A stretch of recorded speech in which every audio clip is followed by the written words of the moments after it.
these wines. We're going back to doing Echo Falls next. Oh yeah. Oh no, please, not Echo Falls.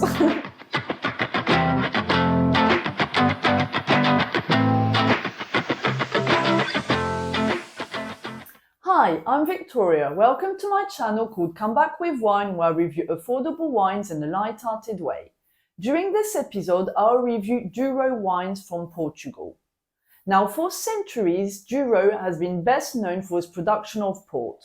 However, in recent years, its reputation for red wines have increased, and you can now find absolutely stunning wines coming from that region. Now, that region of Douro takes its name from the Douro River, which runs across the Douro Valley.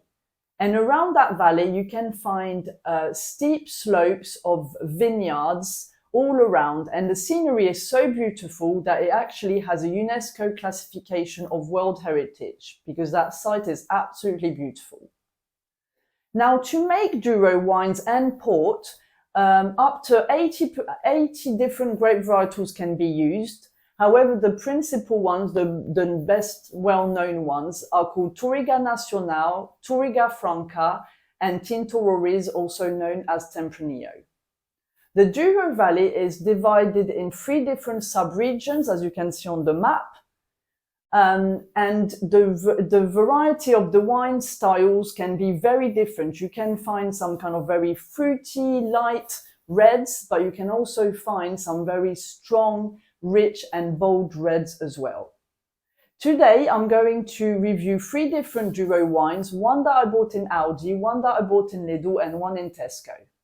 So we'll start with the Animus Douro that I bought in Aldi for £6.49. So definitely a bargain there. I see that we've been decanting everything again. Yes, I'm making great use of all these decanters. That doesn't mean you can go and buy another one. Well, it depends next time if I'm reviewing 4.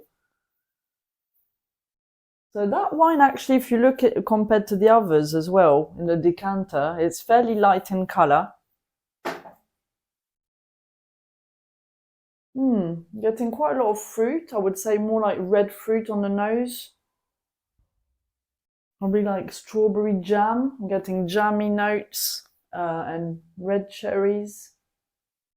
Not really getting oak or any tertiary kind of those meaty, leathery flavours, but I guess the wine is quite young, so you wouldn't be expecting those.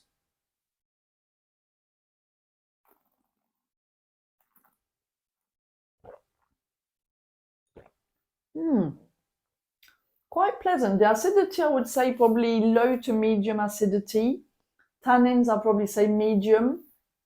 It's very fruity. The finish is medium, not a long finish.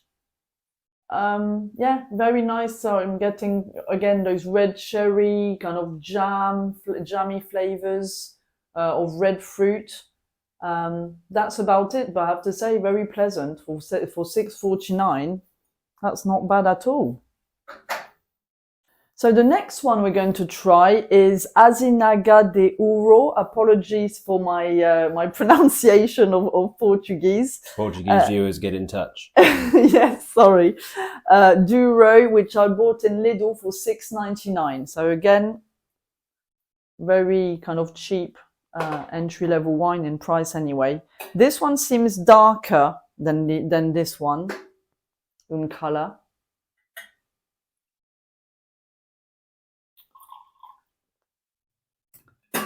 Oops.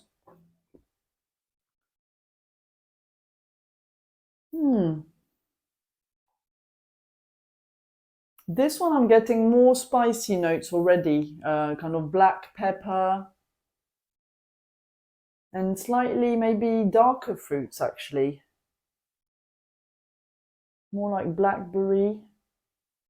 So again, that shows very much like the difference, although they're from the same region, how different styles of red wine can come from, you know, similar region, but it just depends on the winemaking or, you know, where it's located. The other thing I forgot to say is it's a kind of overall continental climate in the Douro Valley.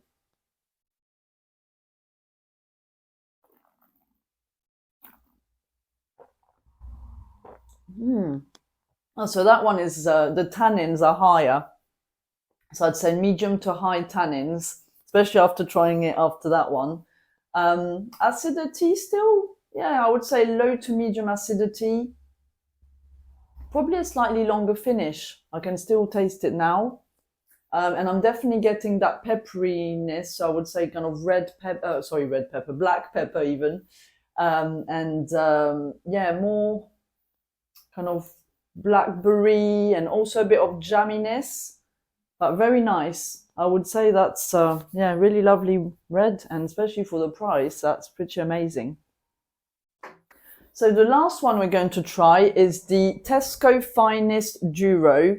This one, it cost £11, obviously a lot higher in price than the other two.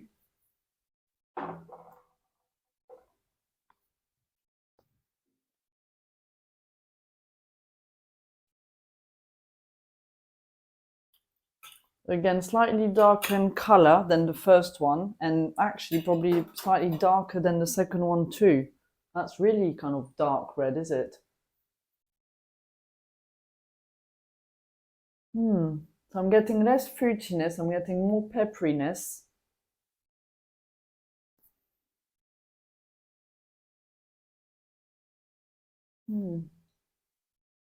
Getting a bit of vanilla, so oakiness. I'd say as well more like black fruits, blackberry, plum as well, ripe plum, and definitely a black pepper.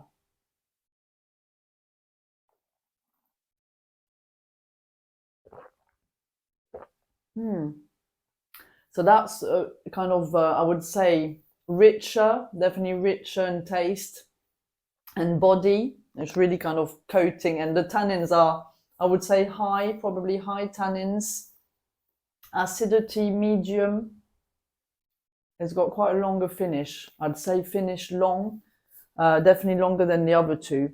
And definitely getting that black pepper, vanilla from the oak, and plum. That's really nice, very nice, I have to say. All three very good so far, so very impressed with those. That's boring. I know, you kind of want me to go, that's really disgusting, but yeah, unfortunately, nothing bad to say on these wines. No, we're going back to doing Echo Falls next. Oh yeah. Oh no, please, not Echo Falls. So just to summarize, I have to say that all three of the wines I tried today were pretty good. The Aldi one, which I bought for £6.49, I'm going to give a value score of 6 out of 10. Because although it was a very pleasant wine to drink, it was very kind of wine-dimensional, so very fruity, but not, lacking maybe in complexity of flavors. But if you're, trying to get into red wine, then perfect one to start with. But also I think that as an aperitif to start the meal, if you're having, cured meat platter or something like that, I think it would be perfect, to eat with that.